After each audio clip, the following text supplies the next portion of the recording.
Directly indirectly समजा जे विद्यार्थी खूप फीजचा विचार करतात, तर त्या विद्यार्थ्यांसाठी ही एक इन्स्पिरेशन म्हणून मला पूजा असं वाटतं की या विद्यार्थ्यांना की अभ्यास करण्याची स्ट्रॅटेजी काय आणि जे फायनान्शियली आपलं स्टेटस असतं ते आपल्याला कशा प्रकारे पुढे जायचं असतं, अतिशय मोजक्या शब्दात तू तुझं मनोगत व्यक्त करावं प्लीज.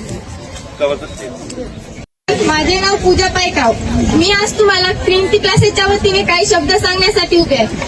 खरंच मला मनातून सांगावं असं वाटतं की माझ्या सर्वात मोठ्या भाग्यापैकी एक भाग्य म्हणजे मी ट्रिनिटी क्लासेसची स्टुडंट आहे. खरंच मित्रांनो, आज इथं उभं टाकून मला खूप अभिमान वाटतो, कारण मी NMMS पात्र झालेली विद्यार्थिनी नसून ट्रिनिटी क्लासेसचा एक भाग म्हणून त्या क्लासचा अभिमान बाळगणारी स्टुडंट आहे.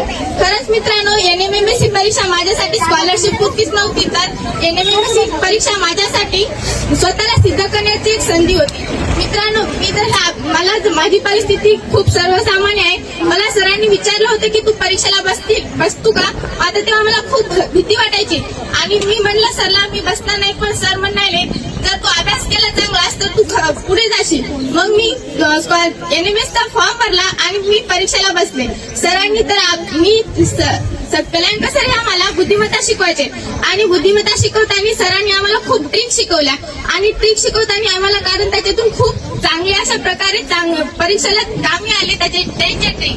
सरांना मी थँक्यू म्हणते. उमेश सर हे आम्हाला मॅथ शिकवायचे. एवढा मोठा अवघड सब्जेक्ट हे आम्हाला खूप इझी करून त्यांनी उदाहरणं सोबत शिकवला आणि दिव्यांनी मिसने आम्हाला विज्ञान शिकवले. मीच ह्या फक्त आमच्या टीचर म्हणून नाही तर आमच्या मोठ्या बहिणीसारख्या आम्हाला मार्गदर्शन करायच्या. जर आम्ही कुठं जरी चुकलो तर आम्हाला चांगलं सांगायच्या आणि कधीही मिसलं जर आम्ही विचारलं तर मिस कोणत्याही गोष्टीला होकार द्यायच्या.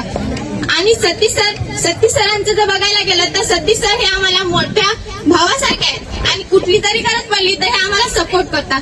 खरंच सतीश सरांना एक छोटंसं रोपटं लावलं होतं आणि त्या रोपट्याचं एवढं मोठं झाड झालं.